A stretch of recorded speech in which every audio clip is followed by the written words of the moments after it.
What if I told you that the most powerful man in Europe wasn't a king or even an emperor, but a banker by the name of Jakob Fugger? I mean, $400 billion. That would be Jakob's net worth in today's money. But here's the thing, he wasn't just wealthy.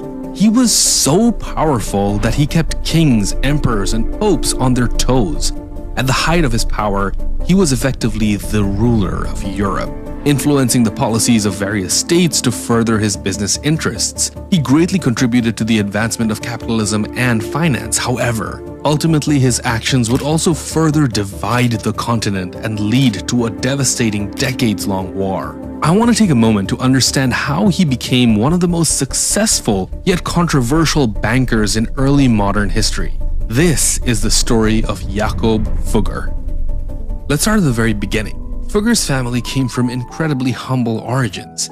His grandfather, Hans Fugger, was a peasant weaver in the village of Graben in Swabia. They were not rich by any means, they were just working-class farmers. But what he lacked in wealth, he made up in ambition. Hans migrated to the city to get away from the rule of oppressive nobles. And once he was in the city, he began working hard as a tradesman. Eventually, he married a guildmaster's daughter. Well, actually, he did this twice over the course of his life, but as a result, he eventually gained more civic rights, freedom of commerce, and other privileges. As his trade prospered, he became a member of the guild's committee and the city's great council, achieving success in the textile trade. So Hans Fugger worked really hard to move up the ladder from his humble farming days and eventually to a successful position where he set the stage for the rise of the Fugger dynasty. Now his son, Jakob I, would be even more successful. Like his father, he was gifted in the art of commerce. Jakob I saw the failures of his relatives who lost their fortunes through poor and hasty decisions. Determined to avoid their mistakes, Jakob took a calculated approach to business. He took calculated risks, spread his risks by diversification, trying his hand at every tried and true businesses. His careful and industrious approach paid off greatly. By 1463, he even became a full member of the Merchants Guild. This signified his status amongst the city's merchant elites. Now, Jakob I fathered a total of 11 children. These children inherited an incredibly highly functioning business empire. They continued to expand the family business, adopting their father's cautious yet bold business strategies. They diversified into textiles, spices, jewels, and even religious relics like martyrs' bones or fragments of crosses. Amongst those 11 kids, the youngest son, Jakob II, would be the one to ultimately lead the family business to unprecedented heights. Ironically though, he initially intended to avoid engaging in the family enterprise. He was more interested in pursuing a religious career. Had history played out differently, he could have become a priest or even could have gone on to become a cardinal. But his older brothers wanted him to join the family business because they were convinced that he had a natural talent for numbers. Jakob II was sent to Venice to train at the family's recently established agency. In Venice, he studied modern bookkeeping starting in 1478. He also learned about Italian financial practices, gaining insights into banking and trade that would prove crucial for the Fugger family's expanding empire. After returning back in his mid-20s, he was given control of a family agency in Innsbruck in Austria. As a financier, he showed himself to be unlike his family members. You see, he was intelligent, but he wasn't very cautious with money like his brothers or his father. Rather, he embraced risk. And this daring approach would later define his career. In fact, very soon in the business, he made his biggest gamble and targeted the patronage of a powerful Habsburg noble called Sigmund. You see, Sigmund was notorious for his extravagant lifestyle and poor financial management. He would spend lavishly on grandiose and at times eccentric parties. There's one infamous event where, quote, a dwarf jumped out of a pie to wrestle a giant. I mean, you get the picture of what kind of lifestyle this guy Sigmund led. Now, here's the kicker. Sigmund financed his lavish lifestyle by taking out numerous loans and often defaulting on them. But this is where Jakob Fugger comes in. Where others saw folly in Sigmund's financial recklessness, Fugger saw an opportunity. He managed to get involved in one of Sigmund's borrowing sprees. Now, the amount Fugger lent was small compared to what others had given, but it was a strategic move. It solidified his relationship with Sigmund and the Habsburgs. This relationship was crucial as it provided Fugger with a chance to enter the lucrative mining industry, which was usually dominated by the nobility at the time, so he didn't have access to it yet. By helping Sigmund out, he took a calculated risk which paid off heavily. It kickstarted Fugger's career as a banker, which would continue to gain momentum by preying on Sigmund's financial irresponsibility. Let me give you an example of one of these moments. You see, one time during the Habsburgs' military skirmish with the more powerful Venice, Sigmund found himself financially stranded, as you could expect. Large bankers refused to lend him money due to his poor credit history, leaving him desperate. And guess who stepped in to help Sigmund out? I mean, Fugger recognized this opportunity and gambled his family's fortune. He was on a mission to raise every coin he could, and eventually lent Sigmund 100,000 florins. That's like tens of millions of dollars in today's money, just for your reference. It was a make or break situation, but if Fugger succeeded in this plan, he would reap a substantial profit. You see, Fugger was smart. He placed tough terms and conditions on the loan. This included forbidding Sigmund from repaying it with silver from his mines, but instead giving Fugger control of the state treasury. Other bankers were laughing at Fugger's apparent recklessness. They were convinced that he would never see a penny back on that risky loan. Fugger, on the other hand, thought more strategically and was willing to take the risk. Now just imagine the look on their faces when wagons loaded with the Archduke's silver rolled up to Fugger's warehouses. The gamble he took paid off spectacularly. Fugger was now a far wealthier man, and he cemented his position as a trusted ally and financier to a noble who was very powerful at the time. The young Fugger's bold moves and willingness to embrace risk had transformed the Fugger family's fortunes. He not only secured their financial future, but also established the Fugger name as synonymous with banking and finance. But this was just the beginning. He was just getting started in what would be a long and illustrious career. From this venture, Jakob Fugger gained not only wealth, but also political connections. He used these to participate in mining operations in Silesia. And in Silesia, Jakob met a mining expert. Using his knowledge, he identified and leased the best copper mining spots for the family enterprise. Under his business leadership, he would open up the greatest mining center of the time. And it didn't stop there. Fugger was offered even more in Schwarz in Tyrol. Here, the Archduke Sigmund of Austria gave Jakob access to the mother of all silver mines, and this was done as repayment for a loan that had funded his lavish lifestyle. Because of the Fugger's industrial activities, people flocked to Schwarz, transforming it into the largest mining metropolis in the world during the first half of the 16th century. Now, it's important to note that copper was essential in making cannons and bayonets, and these were important weapons at the time, deciding the course of warfare. And the Fuggers now had near monopolistic control over this highly valuable resource. They could set the price, and its production significantly boosted their wealth and influence. In order to better scale their operations, the Fuggers established the first public company in 1494, and they started that with a capital of 54,000 guilders. Now, just 2 years later, Jakob managed to double this amount by convincing the Prince Bishop of Brixen to join as a silent partner. Jakob's vision was clear: create a copper monopoly and become the richest man in Europe and possibly the world. To achieve this, he expanded aggressively, opening foundries across Central Europe. He also expanded the family's sales network, especially focusing on their agency in Antwerp. The city was a growing hub of trade between Europe, Asia, and the New World, and the Fuggers were the unofficial rulers. And then a crisis hit, and he began to fully realize the role of power in building wealth. But this success didn't come without a challenge. A crisis hit, pushing Fugger back to better appreciate the relationship between power and wealth. His chief creditor, the Prince Bishop of Brixen, had died, and the Pope claimed the inheritance. And this was a large sum of money, only to be taken over by someone more powerful without any recourse. But Fugger didn't panic.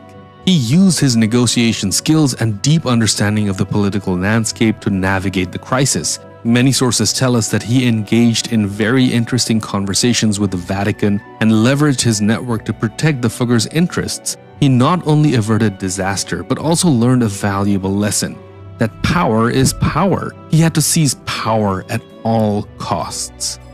This realization transformed Fugger's approach to his business and alliances. He began to see people as pieces in a great game, only to be discarded or used as he saw fit. He also decided to ditch his old patron for a new one, moving away from Sigmund to instead aligning with his cousin, the future Holy Roman Emperor Maximilian I. Now, when Maximilian threatened to take power if Sigmund failed to repay his debts, Fugger could have stepped in and offered to lend the Archduke a helping hand. But that's not how it went down. You see, Fugger preferred Maximilian. He ended up financing his efforts to take Vienna. And this was a smart move because Maximilian was a far more capable ruler. His rise to power opened new opportunities for Fugger. You see, the Emperor Maximilian granted him access to Hungary, which was then a key region in copper mining. And Fugger seized this chance and reconfigured Hungary's mines, which ultimately further expanded his mining empire. In 1507, laying the foundation for the family's widespread land holdings, Jakob acquired the countships of Kirchberg and Weissenhorn from Maximilian I. Effectively, the Fuggers were now counted on into the status of the high-ranking nobles themselves, all in but name. Now, Jakob's influence continued to grow, but it didn't go unnoticed by his envious rivals. When other bankers pressured Maximilian to cut Fugger out, Fugger used his power to pressure influential dukes and bishops to force Maximilian to relent. I mean, this guy had immense negotiation skills, I can't stress that enough. Now, in 1514, the Emperor Maximilian officially recognized Jakob's power and influence by making him a count, which at that time was a very high-ranking position in nobility. Now, the Emperor Maximilian also had several reasons to remain on Fugger's good side. He was literally the most valuable ally and his chief financial supporter. But eventually, as the emperor's health got worse, he needed Jakob's goodwill to secure the throne for his chosen successor, Charles V. Jakob fulfilled the emperor's wishes. After he died, Jakob raised almost 544,000 guilders of a total of 852 guilders needed for Charles's success in the election and the defeat of his rival. I mean, Fugger officially financed around 64% of the election expenses. Do you think there's any scenario in which Charles wouldn't be indebted to Fugger? No chance. And by the way, this was all out in the open.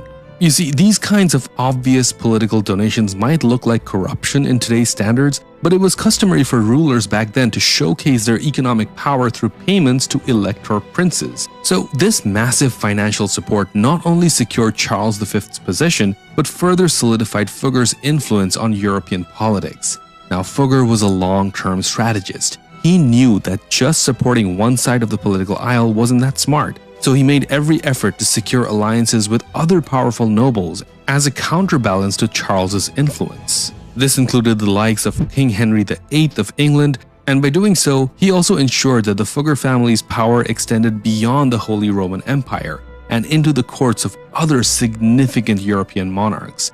Jakob Fugger had his net of influence cast far and wide. With his ever-growing influence, Fugger began focusing on his next target, Rome. He also took over the transfer of donations from Germany to Rome, and it earned him the title of God's banker. Overnight, he became the top financier of the Vatican. He even took the initiative to pay the Swiss mercenaries to protect the Pope, establishing the tradition of the Swiss Papal Guards. Now, soon the Fuggers were also made responsible for handling the remittances to the papal court. They managed funds from the sale of indulgences and secured church benefits. From 1508 to 1515, they leased the Roman Mint, embedding their influence more deeply within the Vatican's financial operations. All in all, Jakob Fugger's deep ties with the Vatican saw him serving 7 popes and minting coins for 4 of them. His financial acumen played a pivotal role in funding significant projects like the Sistine Chapel. I mean, this truly showed his commitment to being an influential architect in Europe's financial and religious landscape. Jakob Fugger was now a man who had immense influence over the emperor and the pope. He had his hands in both political influence and spiritual and religious influence. Basically, he was in a position to dictate any law or policy with very little opposition.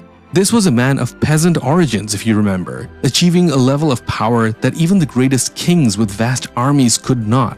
Now, when his brother Ulrich Fugger died in 1510, it left Jakob Fugger to assume the sole responsibility for all the family business operations. He became the undisputed master of European finance, wielding influence that would come to shape the continent's history. From that moment onwards, Jakob's fortune grew so rapidly that many historic events were driven by his business interests. For example, he dictated to Emperor Maximilian to pursue a marriage alliance with Hungary. This redrew the map of Europe and created the Austro-Hungarian Empire. With both states merged, it allowed for better defense of the Christian Europe against the expanding Ottoman Empire. For Fugger, however, this move was meant to better protect his holdings in Hungary. That's the amount of influence and foresight Fugger had. Meanwhile, in Rome, Fugger was pivotal in ending the church's century-long ban on usury.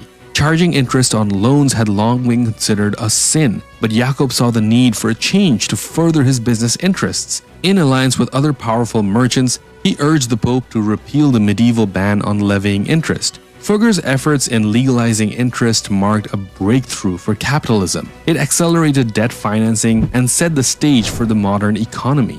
At the height of his power, he could threaten the most powerful nobles in the continent if they fell behind on their debt obligations. For instance, in 1523, he wrote a stern letter demanding payment from Charles V of Habsburg. Think about this for a second. Charles V was the most powerful man in Europe. He had 81 titles, including the Emperor of the Holy Roman Empire, King of Spain, King of Jerusalem, and people considered him to be divine, and he presided over an empire that stretched the globe. Despite all this, Jakob Fugger had the guts to just remind him in the letter, and he wrote, "It is worth noting that His Majesty would not have the imperial crown without me. You must calculate the money you owe me and pay me without further delay." I mean, this right here is real influence.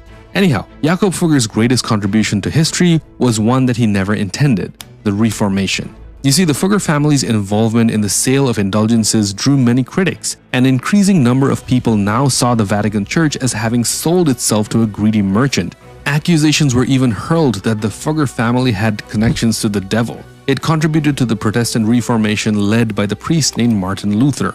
By the way, just for your information, the sale of indulgences was a practice where the Catholic Church sold certificates absolving individuals from sin or reducing their time in purgatory. I mean, this is often criticized as a form of corruption and exploitation because it was seen as exploiting people's fear of damnation for financial gain, rather than offering them genuine spiritual benefits. Anyway, that's the sale of indulgences. So the corruption within the church influenced Martin Luther to publish the 95 Theses in 1517. Luther's challenge to the church's practices became widely known and sparked religious and social upheaval. It was one of the most important moments in European history. Now, many people also held grievances against the Fuggers and the Pope for legalizing usury. While this challenge facilitated businesses for the wealthy, it also enabled predatory lending practices that targeted the poor, leading to widespread debt bondage. The ability to charge interest made loans more accessible, but it also trapped many in cycles from debt from which they could not escape. This contributed to worsening social inequalities and tensions that created further hate against the three main people they thought were responsible: the Pope, the Emperor, and the one and only banker, Jakob Fugger. The far-reaching effects of Fugger's financial strategies ultimately sowed the seeds for the 30 Years' War. This devastating conflict, born from Reformation, would lead to immense loss and suffering. Estimates suggest that 20% of Europe's population was perished, with some areas experiencing population declines of up to 60%. The war's brutality and widespread impact marked it as one of the first modern wars, reshaping the continent's political and social landscape. So all that power ended up having some really horrible effects on ordinary people. It's very important to remember this. So far, we covered Jakob Fugger as a masterful financier and influential power broker, but what was he like as a person? Surprisingly, despite being one of the wealthiest men in history, Jakob himself was a man of few wants. He preferred to lead a very simple lifestyle. He seemingly solely focused on expanding his business and bringing financial reforms to the continent. In his own words, "I want to gain while I can." His biggest asset was his immense willpower. He faced numerous challenges, including legal actions by various government authorities. Frequent social unrest amongst miners also tested him. The Hungarian nobles often attempted to nationalize their mines. The peasants' revolt in the years later also added to his troubles. Additionally, he had to confront an uprising of artisans in his own hometown of Augsburg. But whatever he was confronted with, through sheer tenacity and a fixed purpose, Jakob was able to overcome them. However, there would be trials and challenges that would hunt Jakob till his last years. his resolve was tested when he saw his life's work and his church threatened by the Reformation. You see, the Reformation impacted Jakob Fugger by undermining the financial and political power of the Catholic Church, which had been crucial to his banking empire. As the Reformation challenged the Church's authority and practices, including the sale of indulgences and usury, it led to widespread criticism of figures like Fugger, who contributed to the destabilization of the financial interests and the broader European political landscape. Despite the rising tide of change, he fought against the new movement. He stood firm in his beliefs and strove to protect the legacy he built. However, his aging body simply could not keep up with the strain, and he died in the winter of 1525 only at the age of 66. His empire was bequeathed to his nephew Anton Fugger, since Jakob himself never had any children.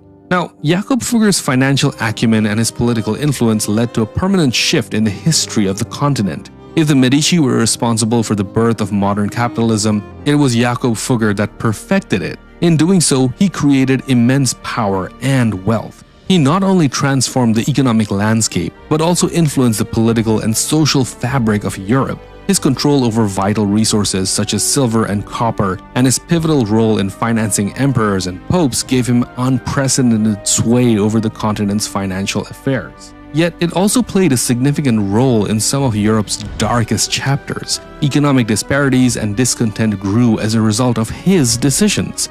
Now, if you've stuck around to the end, I'd really appreciate it if you could leave a crown emoji in the comment. That way I could tell how many of you stuck around till the end. And then please do subscribe to the channel if you haven't already. It would mean the world to me.